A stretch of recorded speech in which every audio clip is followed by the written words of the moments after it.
Quando Paulo disse, combati o bom combate, encerrei a carreira e guardei a fé, os demônios disseram no inferno, amém.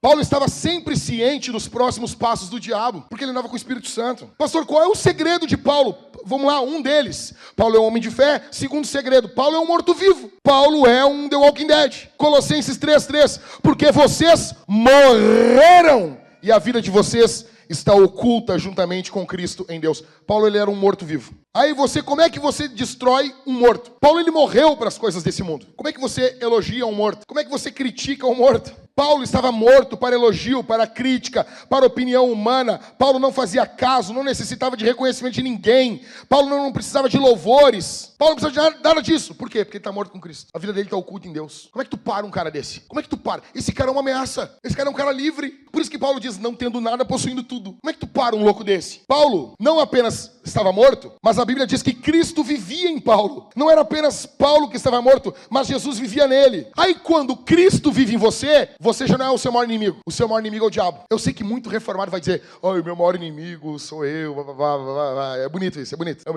Às vezes pode ser. Dependendo de quem tu é, até pode ser. Mas para Paulo não. O maior inimigo não era Paulo. O maior inimigo era o diabo. Paulo tinha um interesse. Olha o que ele diz em Filipenses capítulo 3, verso 13 e 14. Irmãos, quanto a mim não julgo havê-lo alcançado, mas uma coisa faço. Uma coisa faço. Eu faço uma coisa. Paulo era um cara focado, meu. Eu faço uma coisa. O nosso problema, a nossa geração, a gente quer fazer tudo. A gente tem muito compromisso. Paulo tinha um compromisso. Ele disse, uma coisa faço. Esquecendo-me das coisas que para trás ficam e eu avanço para as coisas que estão diante de mim. Prossigo para o alvo, para o prêmio da soberana vocação de Deus em Cristo Jesus. Paulo tem um interesse. Paulo não tinha intenção de vender livro, não tinha ambição pessoal, não tinha bens, não tinha reputação, não tinha direito, não tinha exigência.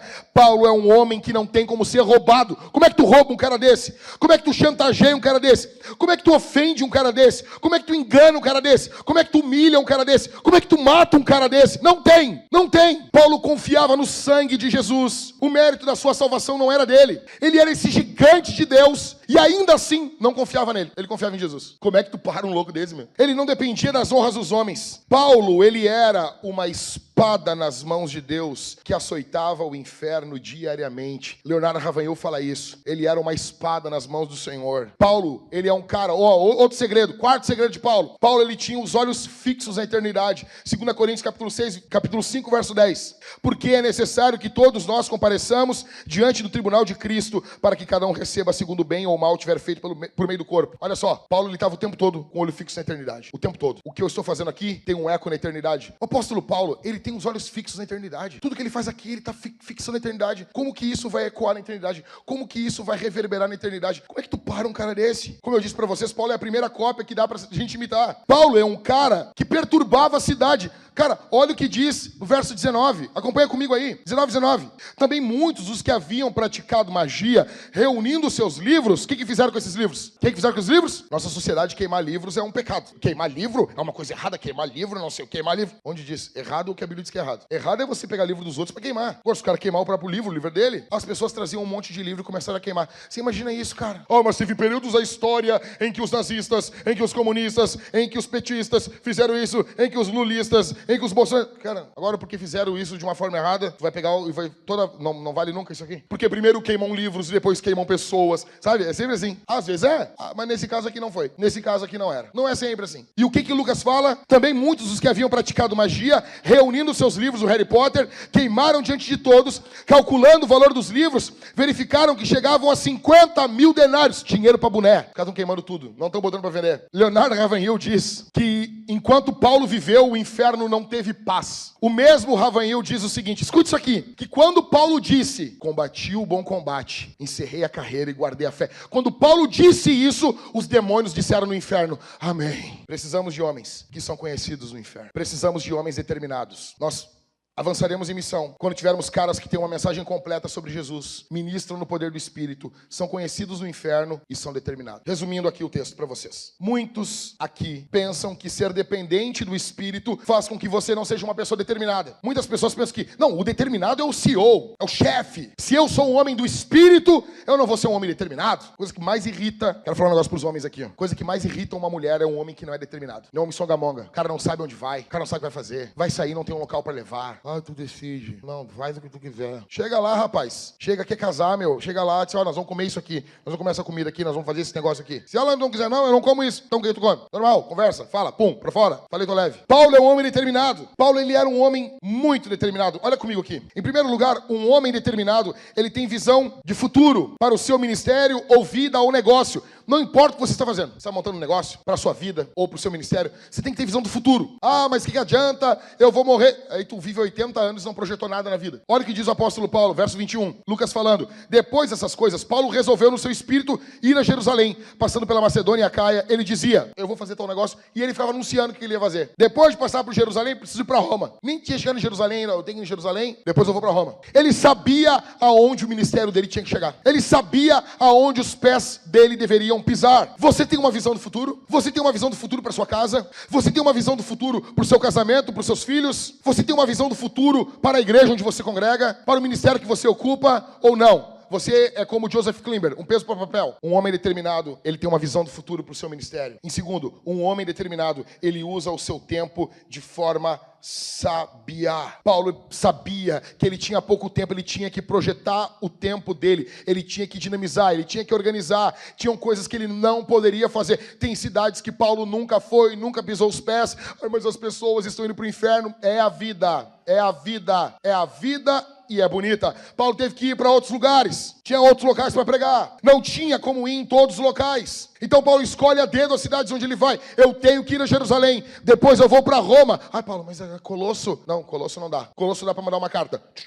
Manda a carta e vai. Paulo nunca esteve em Colosso. Não era estratégico para o avanço do evangelho. Eu discordo. O que tu faz, ô fumbanguento? Quem é tu para discordar? Eu vejo uns pica-fumo, porque eu discordo do apóstolo Paulo. O apóstolo Paulo...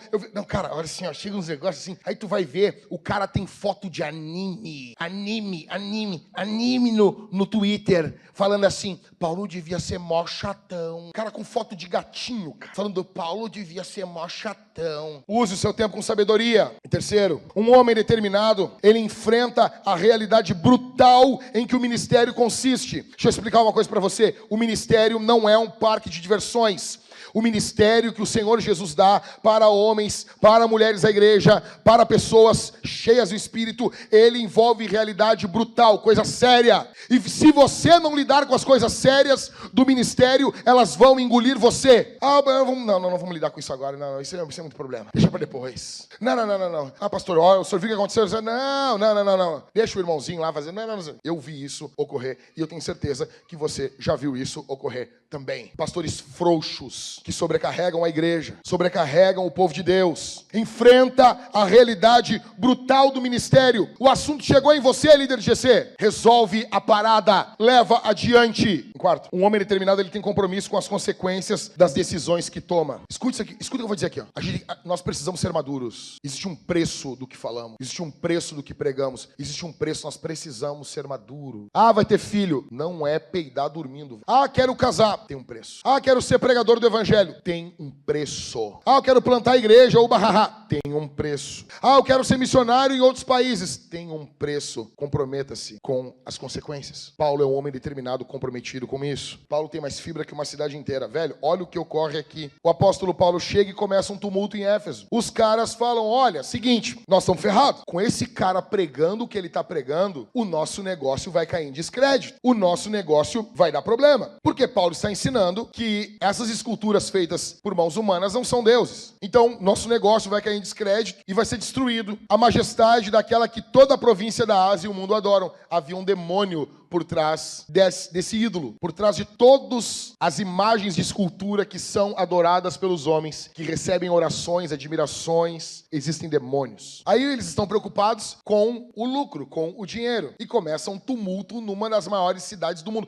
É como se nós chegássemos agora para plantar uma igreja em Nova York e começasse um tumulto lá no Central Park, ou em São Paulo, na Augusta. Você imagina isso? Tumulto gigantesco. Você tem que ter mais fibra, você tem que ter mais convicção do que toda uma cidade. homens determinados têm fibra, convicção. Em sexto, às vezes, homens determinados se expõem demais. Verso 30. Quando Paulo quis apresentar-se ao povo, os discípulos não permitiram. Paulo é determinado, mas juntou um monte de gente e agarrou o determinado. Nós somos mais determinados que tu. Paulo queria se expor, eles não permitiram. Verso 31. Também algumas autoridades da província, que eram amigos de Paulo, mandaram um recado pedindo que ele não se arriscasse indo ao teatro. Paulo iria. Paulo era louco. Os caras grudaram o pau. Não vai, cara.